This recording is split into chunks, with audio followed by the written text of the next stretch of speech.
老爷如果不信，那就让事实来证明吧。道长，哎，请施法，让紫猫现出原形。啊，好，不必了。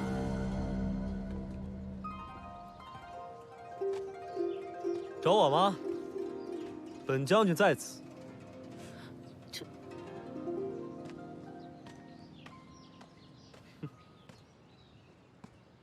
玉夫人看起来很失望。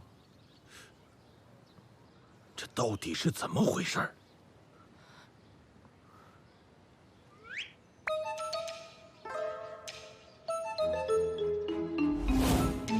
今日酒席之上，有人在我的酒里面下了迷药，还提前准备了这只小猫，企图用妖物之说来算计我。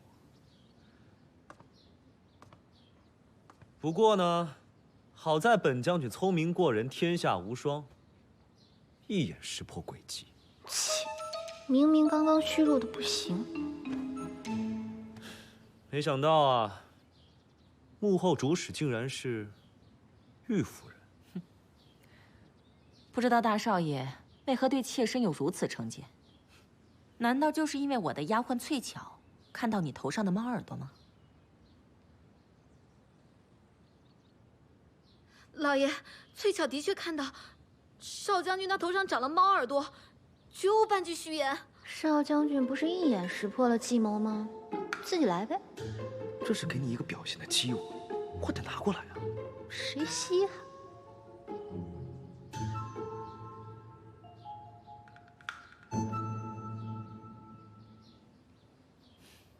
拿出来，你还想不想找你哥哥了？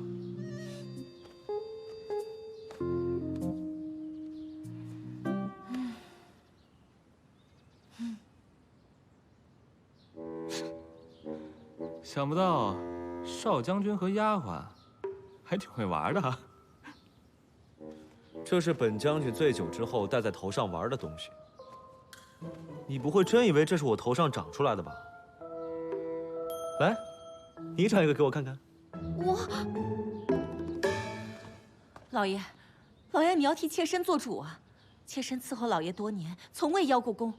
今日有人如此陷害妾身，如果没人给妾身做主的话，妾身的活着也没什么意思了。既然夫人和冉儿各执一词，那唯有宴酒一事公正。郭嬷嬷在。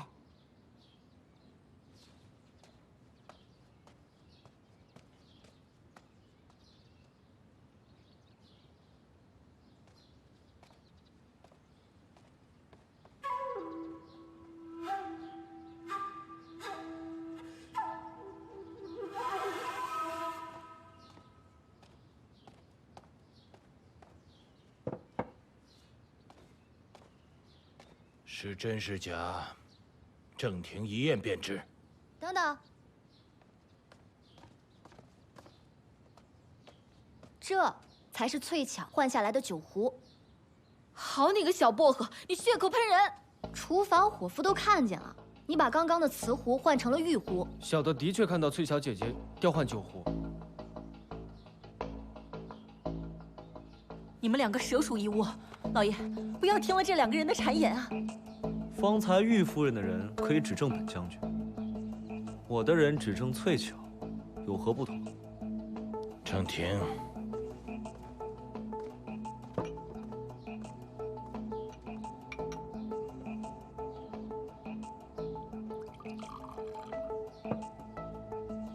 此乃显色粉，若酒中有迷药，显色粉的颜色便会发生变化。这酒中有蓖麻籽、地文等几味药材，其中还有一味山茄花。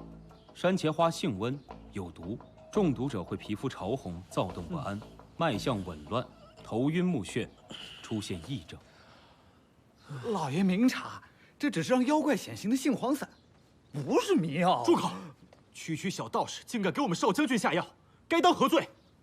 这都是玉夫人让我干的，少将军饶命啊！你还有何话说？老爷，妾身也是受了这个道士的骗，一时迷了心智，才听谗言的。够了！猫老爷，看此情形，这妖物之说并非是空穴来风，不如听听夫人为何怀疑少将军是猫妖吧？对吧，夫人？对，大少爷自从冲了喜以后，就像变了一个人。我在东院时常听到猫叫。上次小莲明明看到大少爷进了丫鬟的房间，可是我们进去的时候，只看到大少爷的衣服和一只猫。母亲，不要说了。没错，我是进了他房间，那又怎样？都什么时候了，还胡说八道？小薄荷是我的头号侍女，我进入我的人的房间，有何不同？不过，小莲是东院侍女，为何要向玉夫人禀报？难道说，小莲是玉夫人的眼线？臭猫可以啊，原来是想一箭双雕。这番话我只说一遍。我乃堂堂天离国少将军，一生征战无数，根本没有把生死放在心上，也绝对不会把我的精力放在与小人勾心斗角之上。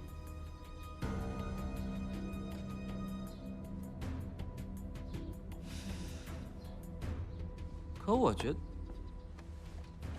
我与少将军同为征战沙场之人，最能理解少将军此话用意。来人，将这个妖道和这个奴才给我押下去！是老爷，老爷，这是不是冤枉的，老爷。父亲，母亲做出如此荒唐之事，定是受人蛊惑。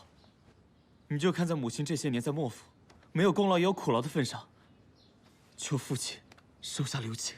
来人，将玉夫人带到西院面壁。在这3年之内，没有我的允许，不许踏出一步。是。夫人，请。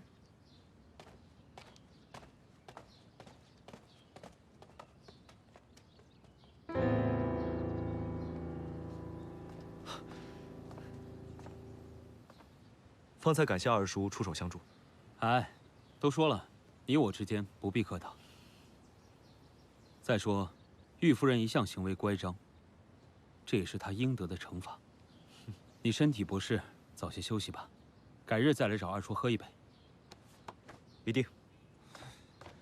若不是你拉住我，我定要让他莫修染下不了台。你以为你自己是莫修染的对手吗？我堂堂落日长王子，难道还怕他不成？糊涂！你可曾想过，此次签订合约，为何不在天离国皇宫，而是在这莫府？那还不是因为那皇帝老儿染病，才不方便让我们入宫吗？错。天离就是想借莫修染给我们落日城一个下马威，一个墨家便可以打发我们落日城了。可恶！怪不得连这红魂珠都是假的。我们此行不是来挑事儿的，不要忘了我们的目的。我还不是为了给你出口气。临行前，父亲曾交代过我，此行定要拿下莫修染。你这般莽撞，会破坏了父亲的计划。真是窝囊。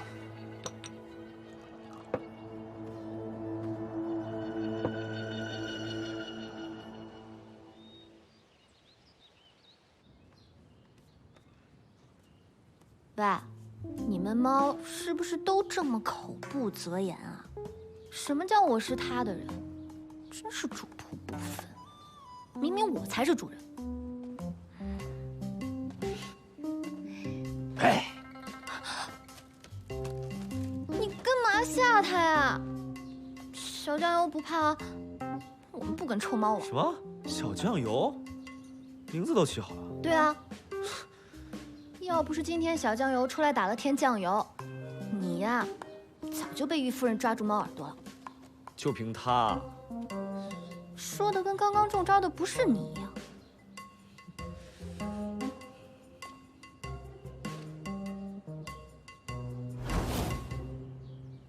身上有山茄花的味道，肯定是中毒了。这薄荷草心凉，可以清热解毒、驱散风寒；加入蜂蜜，可以促进毒物排出来。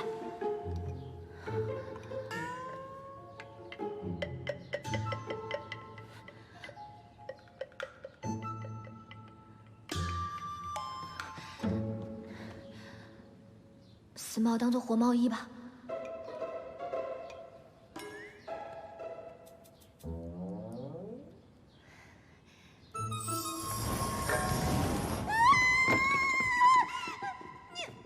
叫什么叫？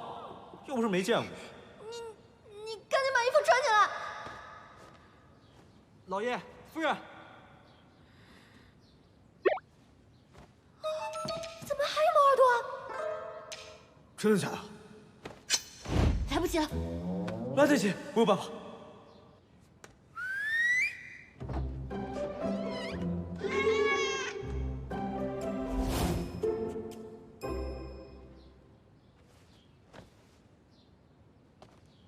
看，要不是小酱油出来打了酱油，还有我这薄荷蜜，你呀现在都变不回来。 那不是因为这个身体太过羸弱，区区杏黄彩怎么能伤到我？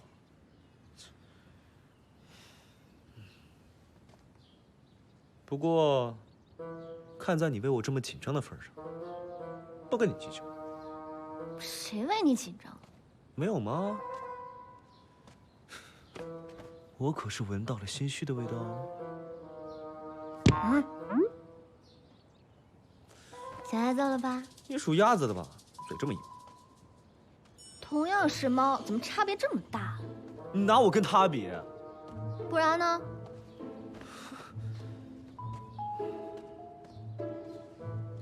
喂，你还是想想办法，怎么找锦鲤吧。我答应过你，一定会帮你找到红魂珠的，你放心。哇哦，好自信呐、说的好像刚刚中招的人不是你一样。我那招。 叫引蛇出洞，我是拿我自己当诱饵，不然敌人怎么会出现在我们面前？刚才发生的所有事情全部都在我的掌控当中，你懂什么啊？行了行了行了，你怎么来了？我是来辞行的。一切都在掌控之中，自己的属下都搞不定。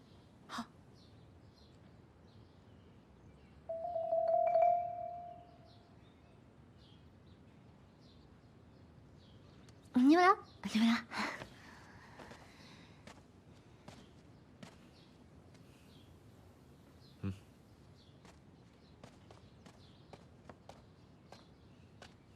你说吧。虽然你占据了少将军的身体，但你并不是我主人。今日我阻拦玉夫人，是为了不让我的主人受到玉夫人的算计，丢了少将军的尊严，失了墨家长子的荣耀。 与你毫无关联。我想好了，既然少将军不在了，我也没有留在这里的必要了。好，既然你决定要走了，今天我送你一程。为何带我来这儿？我饿了不行吗？哎。 香喷喷的狗不理包子来喽！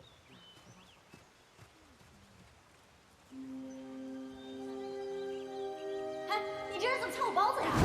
怎么回事啊？放给我！小贼！光天化日之下聚众闹事，这可是京城。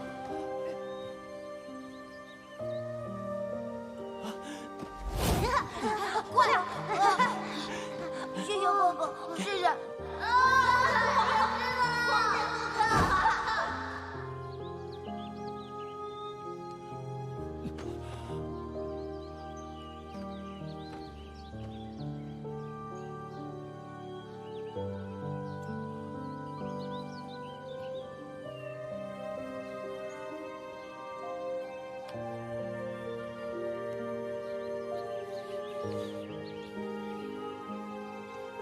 你以后就跟着我吧。我知道你在想什么。你怎么会知道？我怎么不知道？少将军的记忆呢？全部都在这里。这怎么可能？怎么不可能？某种程度上来说呢，我跟你的少将军融为一体了，所以他那个记忆啊会影响到我。要不然你以为我会对你如此宽容？否则，上次你刺杀我的时候，你觉得我会那么轻易放过你吗？难道这是上天给少将军第2次机会，让他重活一次？这些钱呢，拿去用吧，以后啊，好自为之。走了。还有这个，痔疮药涂了吧。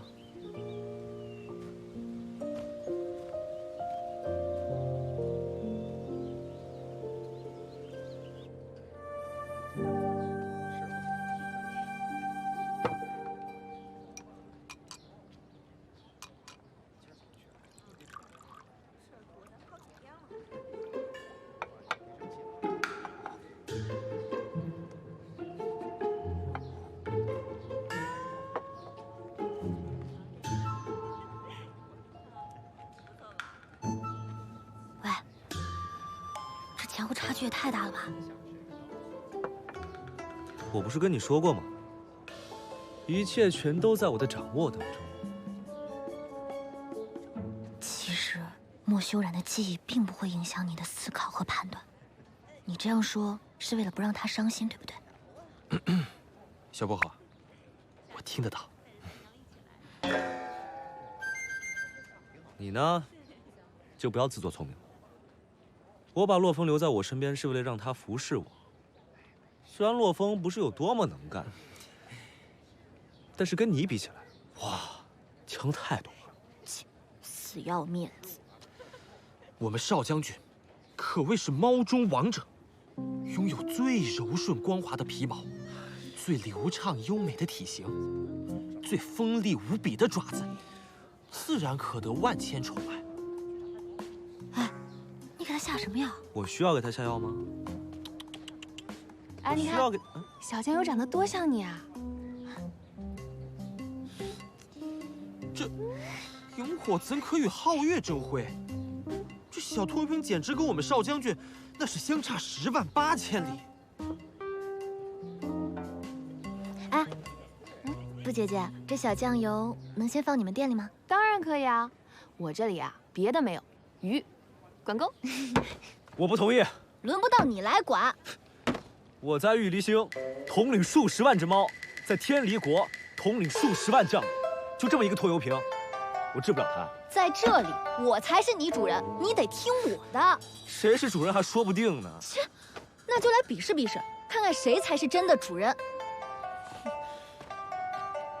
哎，给我下来说话。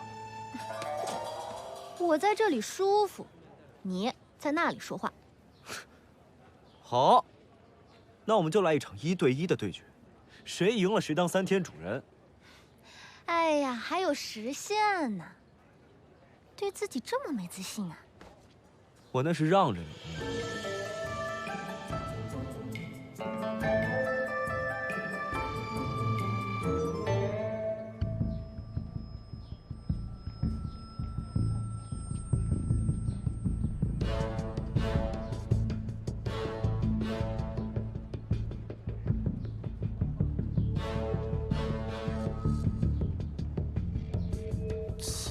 无招胜有招啊！少将军浑身上下都散发着王霸之气，面对敌人毫无惧色，有蓝魂珠傍身，小薄荷的实力深不可测。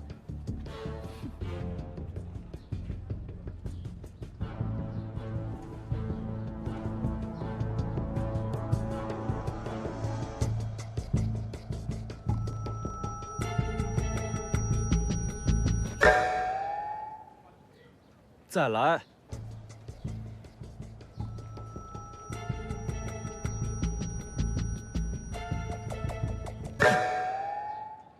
第3把他该出剪刀了吧？傻猫，你输定了。嘿嘿，输了。你竟然敢耍赖！少将军行军打仗多年，不知道兵不厌诈的道理啊。完了，本将军着了这个女人的道了。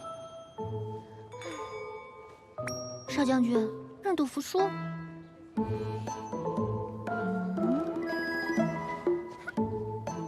这3天指不定怎么折磨我呢。我可是堂堂玉离星王子，我还是你主人呢。士可杀不可辱。哟，词儿学得挺快。那别废话了，这账你认不认吧？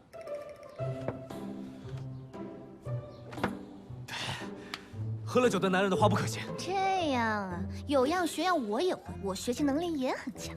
好，我玉离星王子说话一言既出，驷马难追。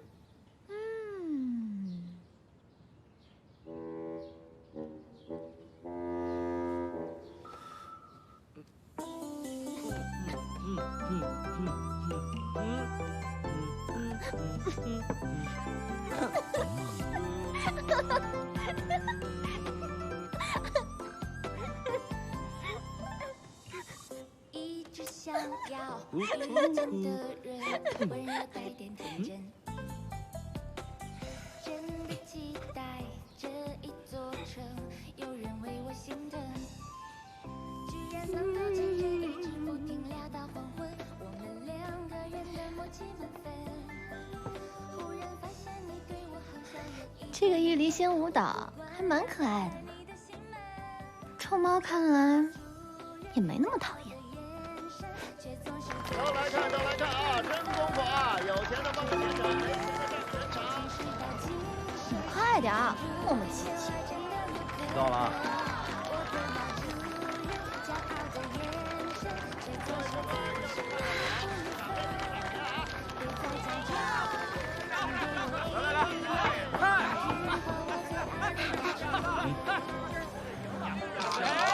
不如我们来一把，走。我耳朵铃又不是给你赌钱用的。你要压给你压。有单本呢，再压了啊！买定离手，买定离手。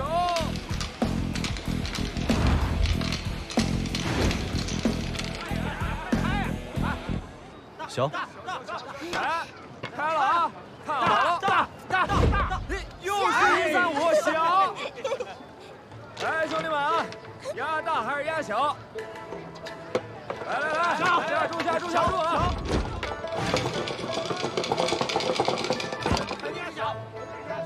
开了啊！小，466大！来。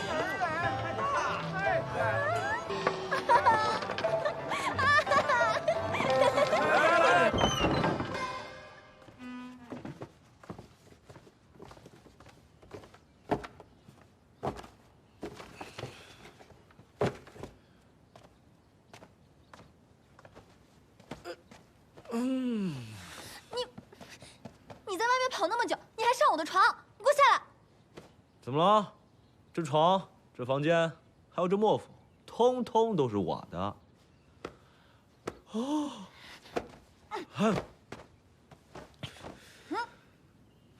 还有你，也是我的。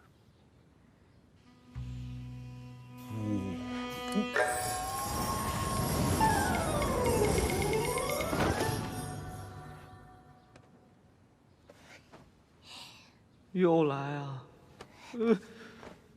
谁是谁的呀？你是我的，都是我的。我跟你说，今儿要不是你让我赢了钱，我早揍你了。这个疯女人，是可忍，孰不可忍？我现在就甘拜下风。那我以后还有没有翻身的机会了？不行，本王子一定会扭转乾坤。我要让他知道，谁才是真正的主人。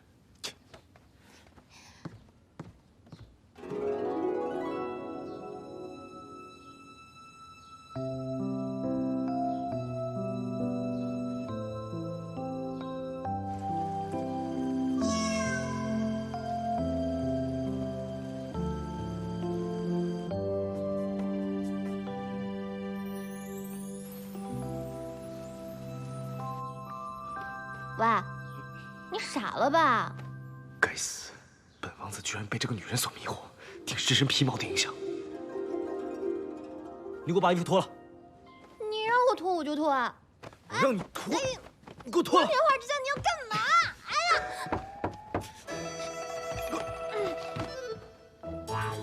哎呀！那个少将军说狐毛放在柜子里容易长毛，所以让我拿出来晒晒。是吧？找我有什么事儿？啊，府里新进了一批上好的紫貂，我命人做成了披风，向大哥赔礼道歉。青云，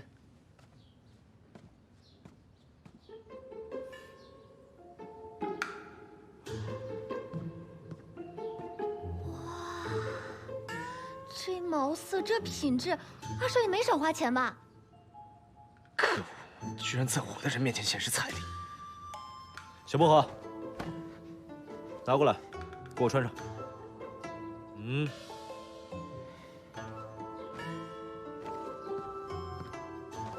没了那身皮毛，果然普通多了。我说嘛，本王子怎么会为这种女人动心？干嘛？放开！二少爷可真贴心，你看多合身啊！我看你送这个披风吧，也不是赔礼道歉，是给玉夫人求情的吧？母亲已在西苑悔过，她受到了应有的责罚。我此次前来，并不是替她求情，而是诚心诚意的向大哥道歉。你是了解我的，我从未想与大哥争夺什么。我可不了解。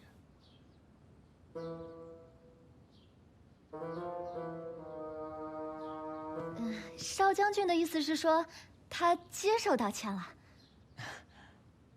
谁说的呀？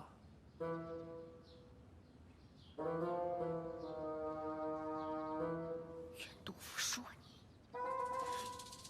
你。那接受道歉又怎么能这么简单呢？怎么也得来个握手言和。你别跟我得寸进尺啊！对吧，二少爷？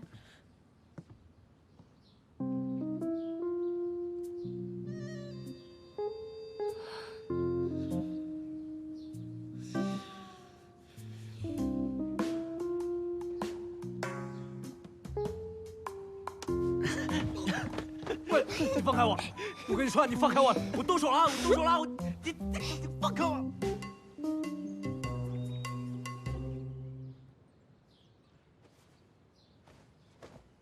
然而，身体恢复的如何呀？多谢父亲关心，已无大碍。好，没事就好。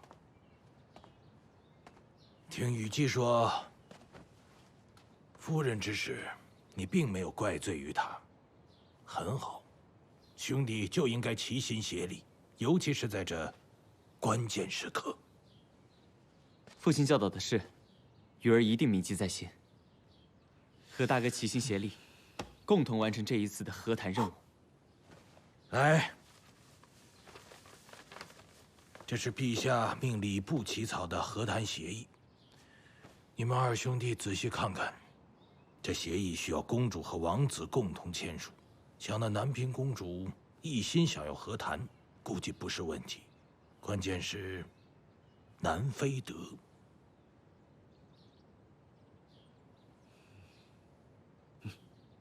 锦鲤体美，此一之数种色，色无光或有光，文含无尽变化。锦鲤为杂食性，胃温适应力强，鳞之年数是锦鲤之年。小薄荷，我可是费了好大的功夫才整到这本书的，你不会是让少将军养鱼吧？这哪是养鱼啊，是抓鱼。抓？少将军在吗？公主。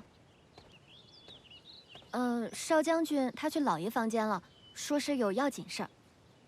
你是少将军的贴身丫鬟小薄荷吧？既然少将军不在，那找你也一样。找我？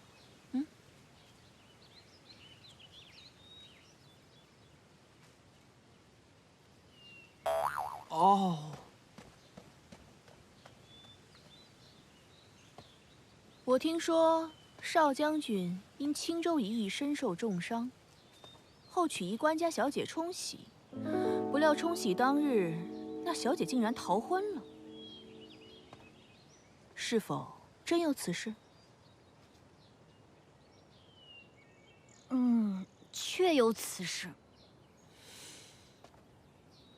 那官家小姐是谁？为何要逃婚？少将军是否对她念念不忘？公主放心，这少将军是不会对其他女人念念不忘的，因为什么？因为他觉得自己太帅、太完美了，没有女人能入得了他的眼。啊？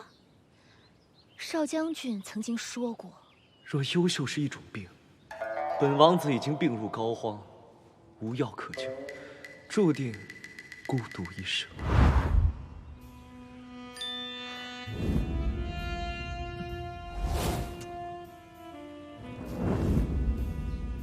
少将军，真的是这样？他觉得别的女人都配不上他，所以他不可能喜欢别人。少将军果然是一代豪杰，只有他这种孤傲不驯、眼高于顶、端倪天下的男人，才配得上我的钟情。这公主年纪轻轻就如此眼瞎，可惜呀！公主不好了，王子他出事了！啊！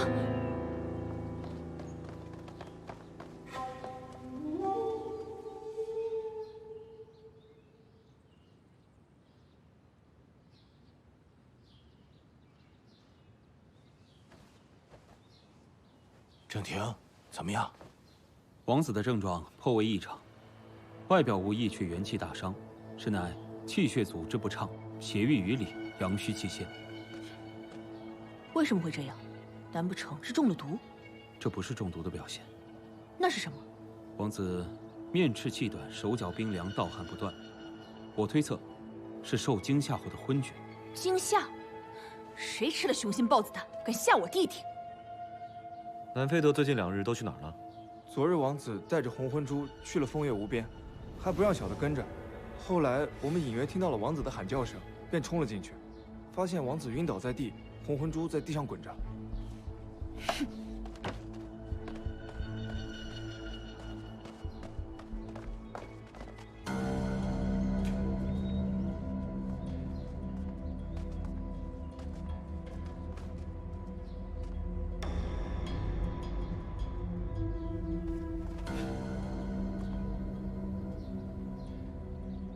说，你们对我弟弟用了什么邪术？不招的话，谁都别想活着出去。公主，昨天是你们在这里侍奉南非德的吗？回少将军的话，昨夜的确是我们2人在这里侍奉的王子。王子还说侍奉得好，便能得到这红魂珠。只是什么？只是后来王子喝醉了，不但没有赏红魂珠，还把我们2个赶了出来。后来王子便一个人待在临水阁，再也未出来过。这枫叶无边的所有人都可以证明的。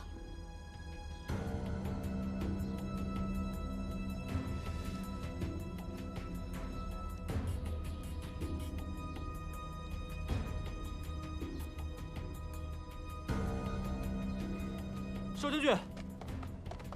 回禀少将军，属下方才问了枫叶无边的其他人，确实如此。昨夜除了南非德、琵琶女，应该还有第4个人来过。小薄荷说的没错，虽然临水阁在2楼，但是通过2侧的阳台仍然可以进入房间。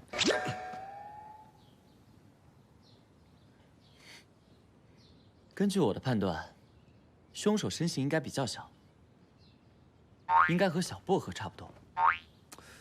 由于当时王子已经熟睡，凶手从窗户潜入，想要偷取王子的红魂珠。岂料王子醒来，2人经过一番打斗，王子率先反击，最终凶手被王子逼到了墙角。可不知为何，凶手竟然在此处扭转战局，并且一招就击晕了王子。因为凶手是从窗户出去的，并不是从窗户进来的。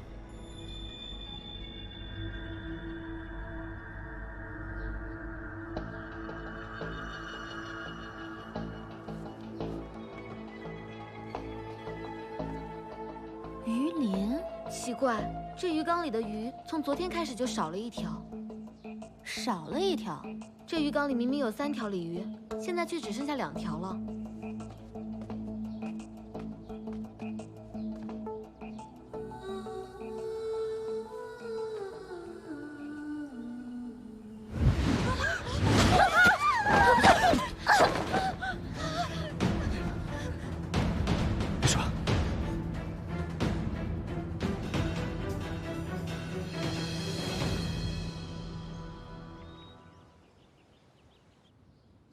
这可是契约规定，主人受伤，你也同感。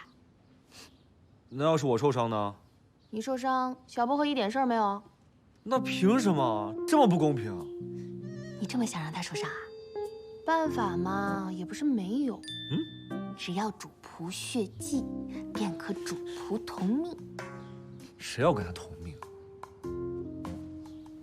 还好有魂珠，我的恢复速度会快很多，不然我非宰了他不可。一个臭鱼，怎么威力这么大？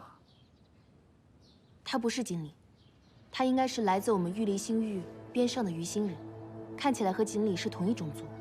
他是看到了黄魂珠，才上来抢夺的。你确定？那当然了。年轻的时候我去过鱼星游历，不仅厨艺大有长进，而且对鱼星人了如指掌。要不然，你以为我这一手炉火纯青的烤鱼技术哪儿来的？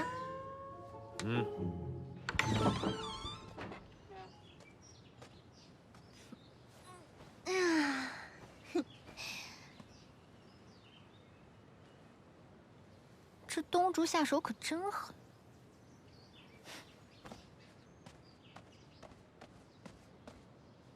少将军有令，闲杂人等不得入内。你听谁的？少将军的。少将军听谁的？你的？没错，所以你也应该听我的。好像有那么点道理。那还不快点让开！哦。哎，波欧姐姐也在。原来你们两个这么熟啊！我这么帅气又多金，我想跟谁熟跟谁熟。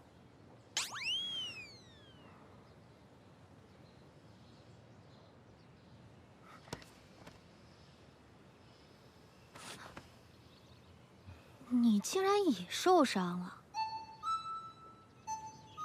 难道这是主仆契约的一部分？你少自作多情。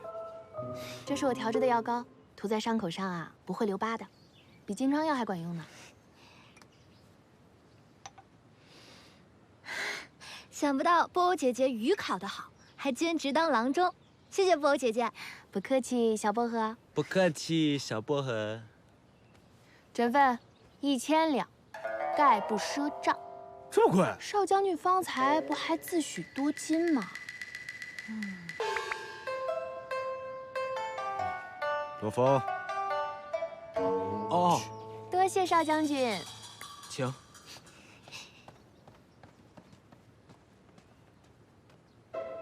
多谢少将军。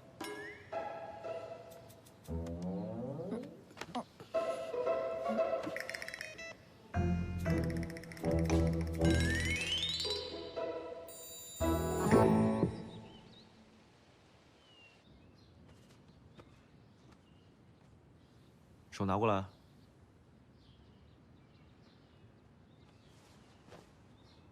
干嘛？擦药。不错呀，终于有点做宠物的自觉了，知道服侍主人了。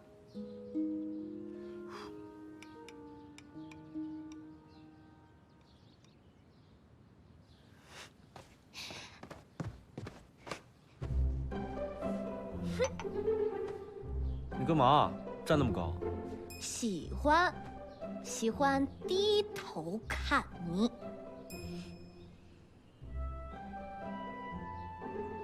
喂，不是要擦药吗？来。好。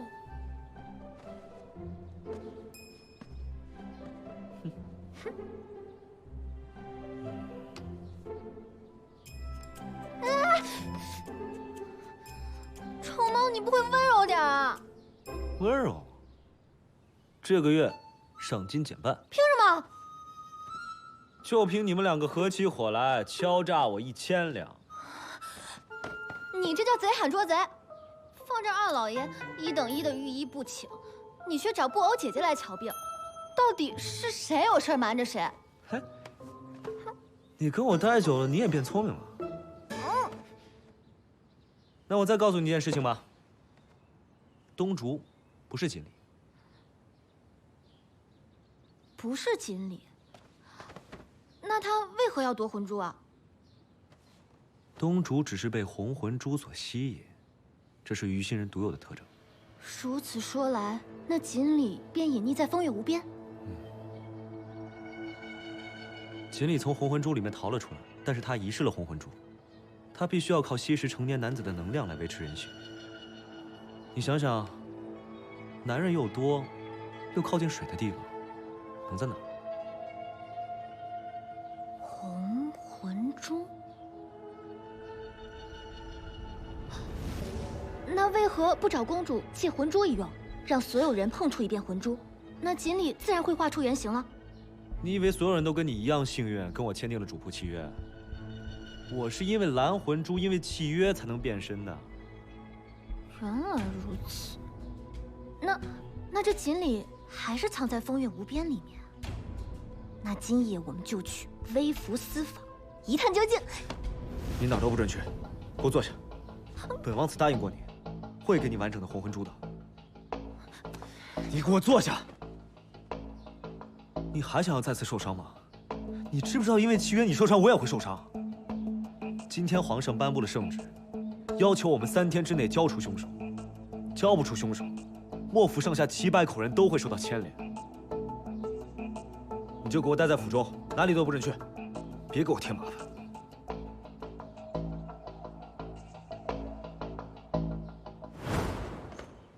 你说不让我去，我就不去。哼，为了哥哥，我偏要去。靠人不如靠己。何况我还能去求一个人。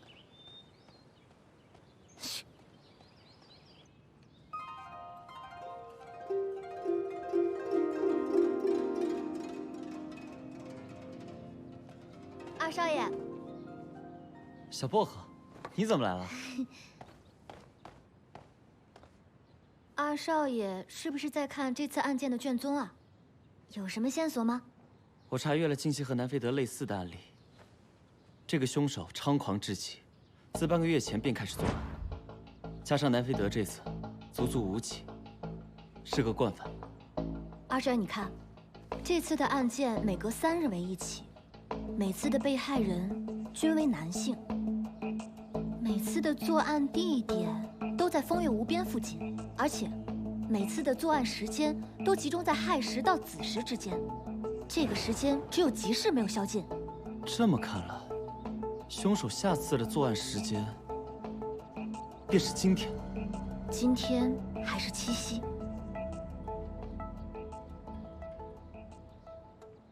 入场的情侣请出示情侣节。二位，你们的情侣节呢？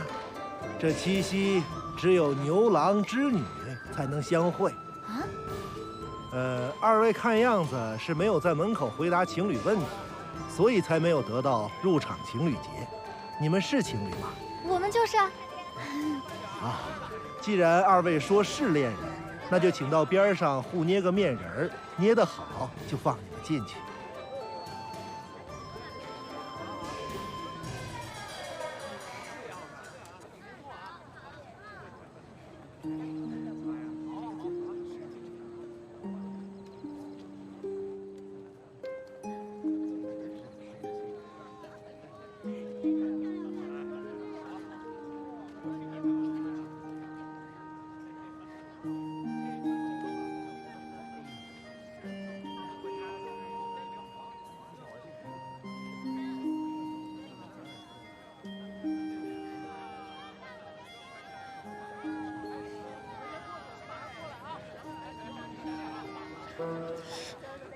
离我远点儿。少将军，做戏要做全套，这样才像情侣。查案要紧，切勿因小失大啊！哎，真是郎才女貌啊，好生般配。可不是嘛，看这姑娘的皮肤，那叫一个水灵，也不知道用的是哪家的凝脂。二位停手吧。这位姑娘捏的面人儿也太差了吧！怎么办？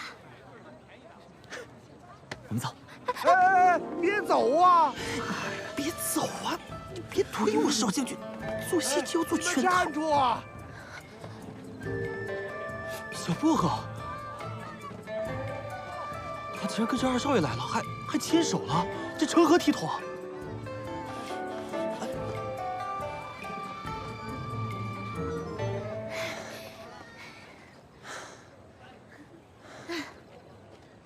终于混进来了。我在你眼里，便是那副模样。二少爷，我那叫反衬法，我要不捏成那样，怎么能衬托出你一双巧手呢？他怎么对谁都笑？明明是少将军，您觉得小薄荷是拖油瓶的，不想带他来的。那他也是我的人，只能对我笑。少将军既然如此在意小薄荷，为何不向他说明呢？谁说我在意他？说不是。亥时快到了，我们要严加防范，也要好好的隐藏自己。此时，不宜打草惊蛇。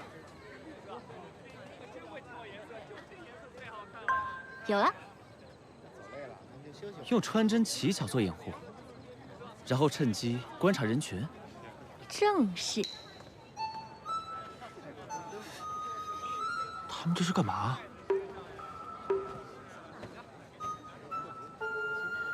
臭猫没来吗？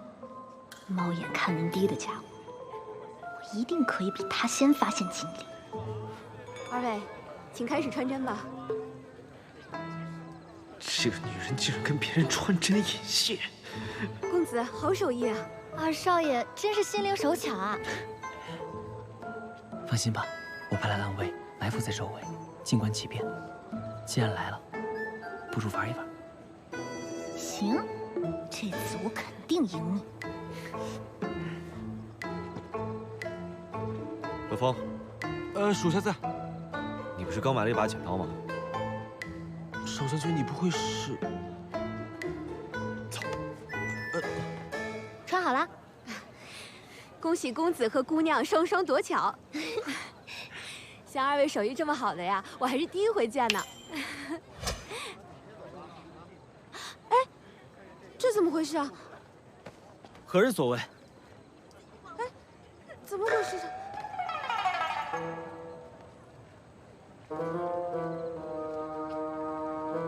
可能是黄口小儿的恶作剧吧。哼，定是那臭猫耍花招。少将军，这歌声，别管，按兵不动。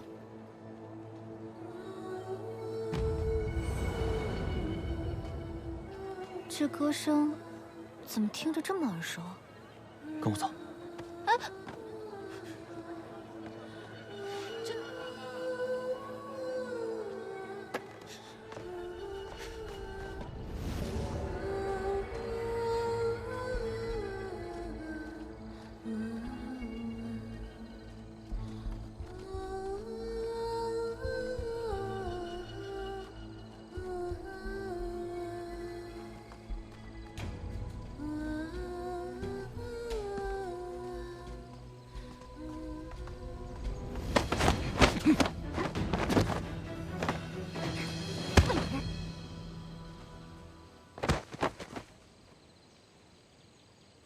你们居然敢坏我的好事！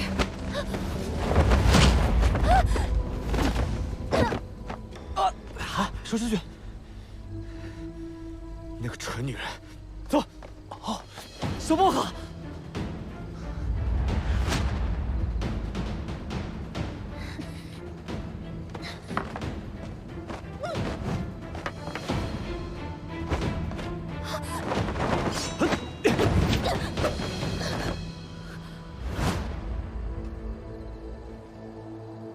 腋下。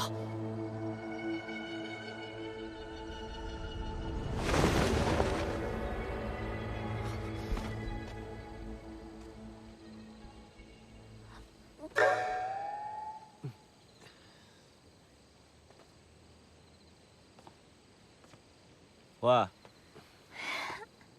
喂，我不是警告过你，叫你不要掺和进来的吗？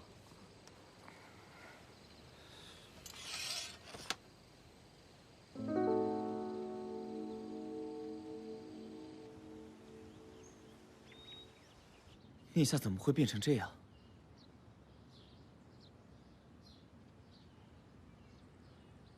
他被锦鲤附体了。锦鲤？公主，二少爷，我一时半会儿解释不了这个，你们可以理解成一种鱼变成妖怪，简称锦鲤呀。妖怪？念夏被锦鲤附体，变成了锦鲤妖，所以才攻击人。我知道这个超出了你们的认知范围，我也缓了好一会儿才能接受呢。那我弟弟还救得回来吗？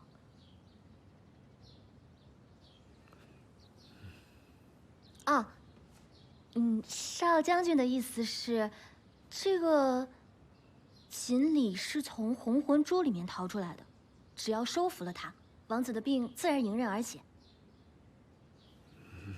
你还挺会理解的嘛。为什么会是念夏呢？罗峰，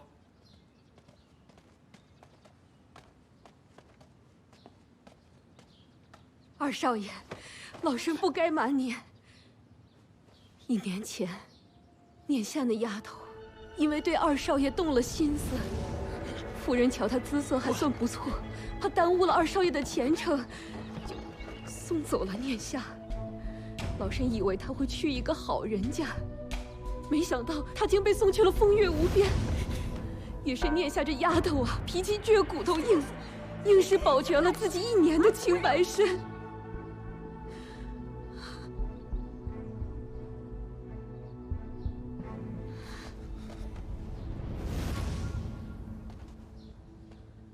半个月前，他还是被人……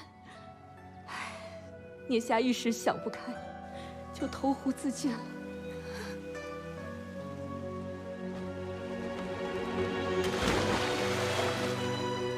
念夏对二少爷的这份心思，导致现在酿成大祸。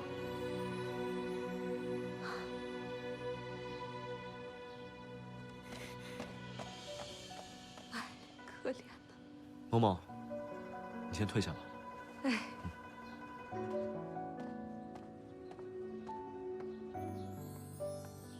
少将军，我向俊宝斋打听过了，正如您所料，半个月前，他们在雁鸣湖搬运物品的时候，红魂珠不慎掉落，这锦鲤遇水则解封，便附在了当时想要投湖自尽的念夏身上。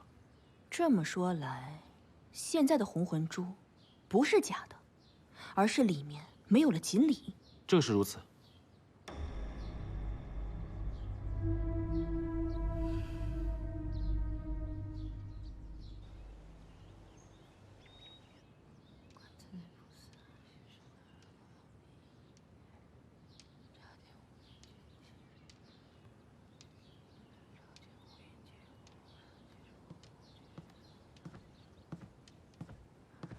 母亲，雨儿来了。谋害王子的凶手找到了吗？念夏是不是被你卖到风月无边的？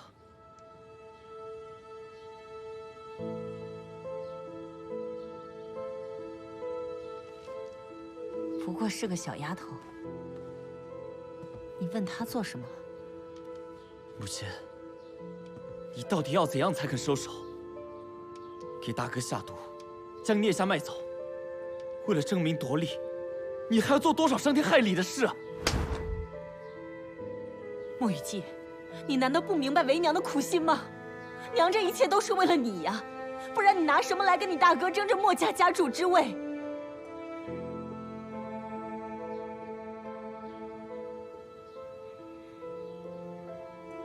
您生我养我，可是您并不懂我。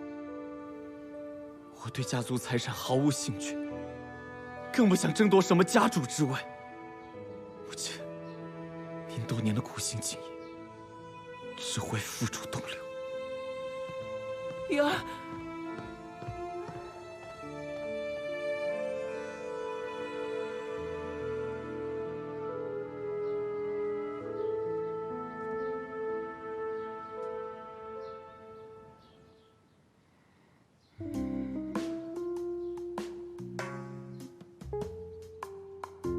瞪着我干嘛？至于这么生气吗？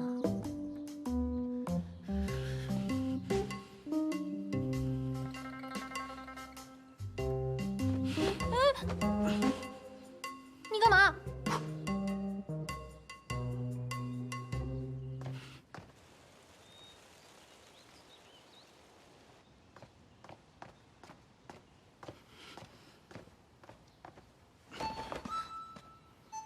你带我来这里干嘛？你干嘛？我可是有魂珠的。谁让你随便跟别的男人过七小节的？随便？我哪有随便？我可是深思熟虑挑的人，不入不许，焉得虎子？我不允许你跟别的男人过节，更不允许你对别的男人笑。凭什么？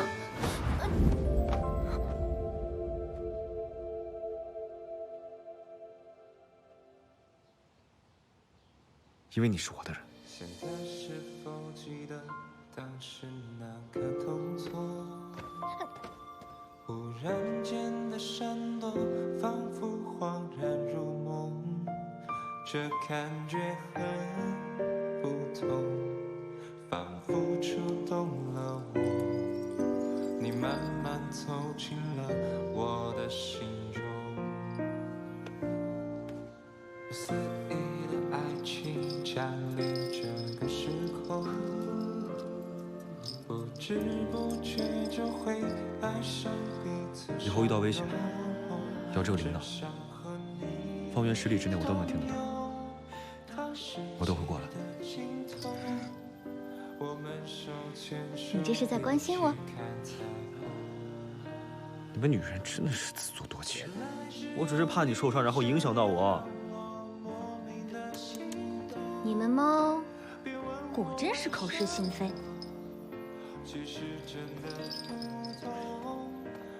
这是猫铃铛。你话好多。我话多？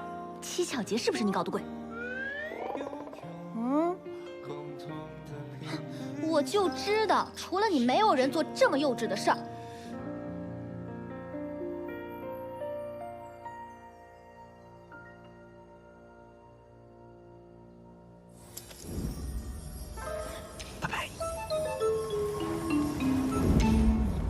你变成猫，我就会放过你啊！哎呀，还好本王子机智，只是这个女人凶凶的样子，怎么还有点可爱？难道这就是人类的爱情？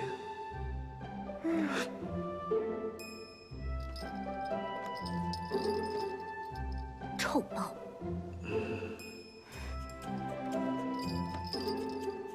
哼。这个女人，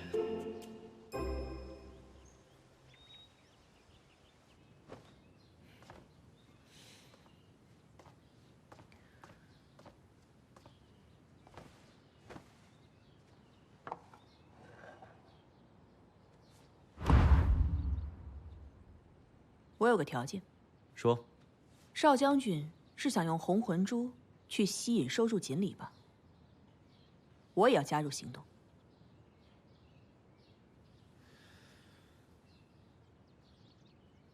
可以，不过你要按照我的方式来。成交。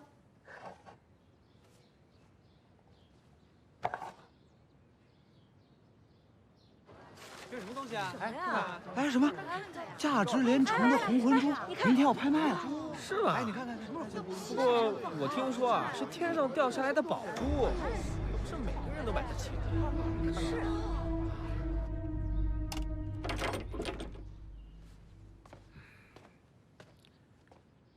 明天就要拍卖红魂珠，你们都给我好生看管着，绝不允许出任何差错。是。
经理在那儿。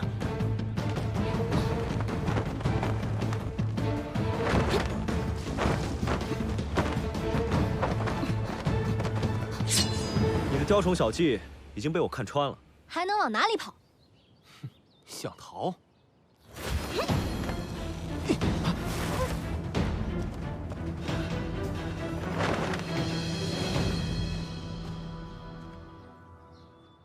别到处乱跑，等我。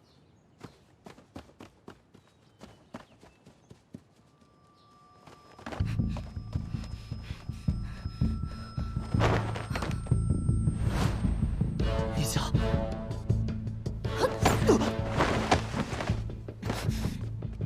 谢谢大哥。你在这儿捣什么乱？看你往哪里逃！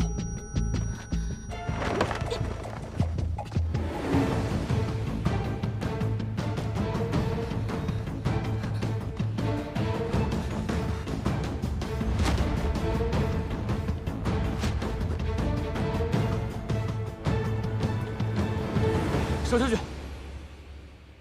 保护好小薄荷。你拦我干嘛？少将军交代要护你周全。周什么全？他受伤了怎么办？哎呀！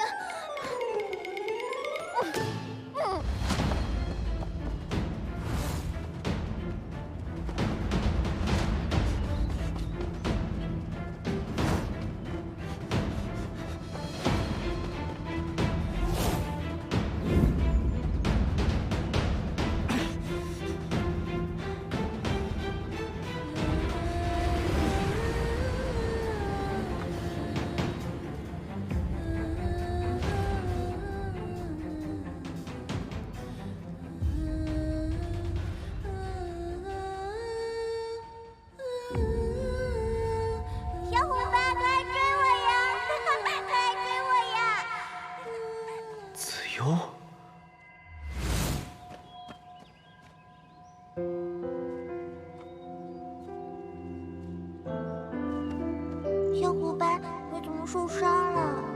我带你回家吧。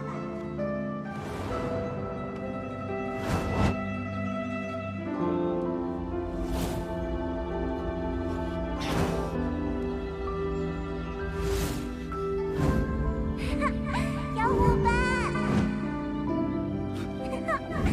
快来追我呀！我在这儿。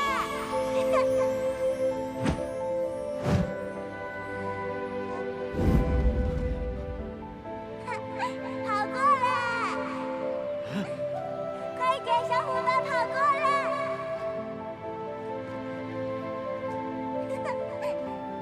来呀，来追我呀！我在这儿呢。子悠，等我。里面怎么没动静啊？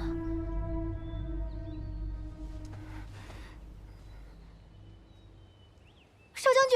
啊！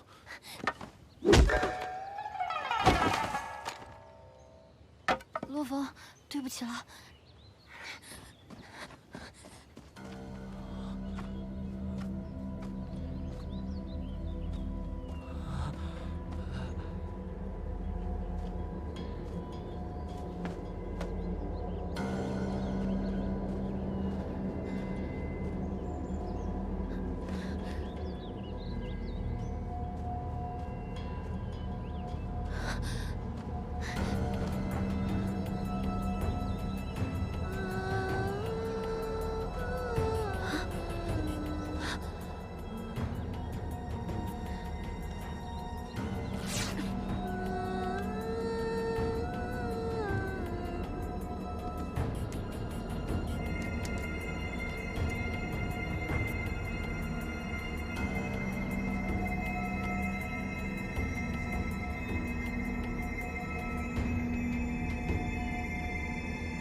啊！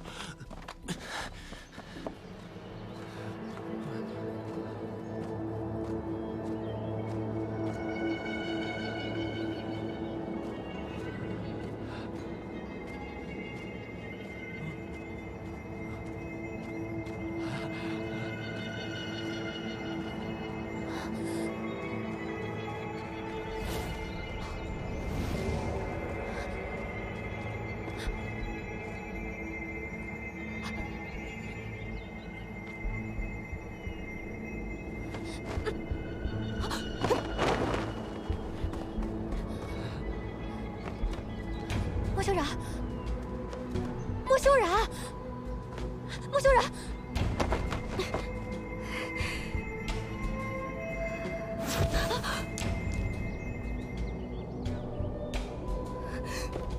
莫修染！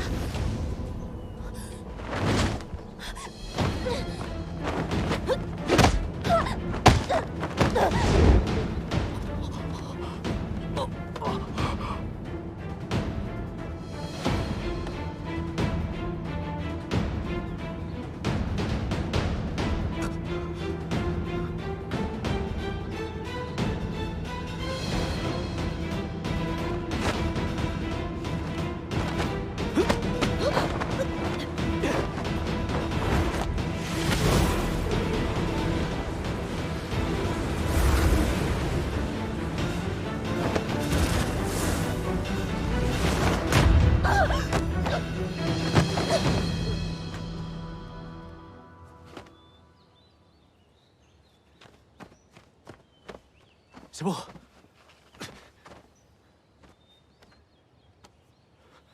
小波，醒醒！小波，听话，不准睡。小波，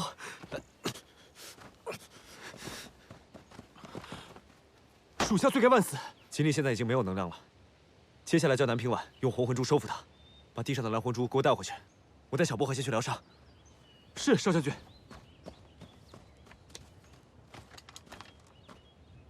二少爷，风，大哥和小薄荷呢？小薄荷受伤了，少将军先带他回去了。怎么回事？严重吗？有少将军在，二少爷请不必担心。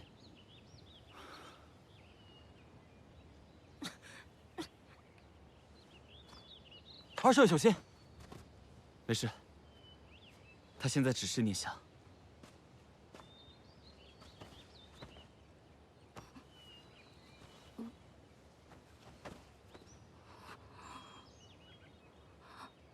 二少爷，对不起，是我害了你。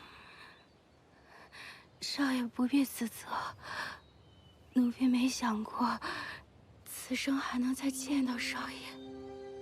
奴婢这一生最开心的时光，就是伺候少爷。奴婢知道自己对少爷的那份心思是痴心妄想，但现在能死在少爷身边，奴婢没有遗憾了。少爷，你要好好照顾自己。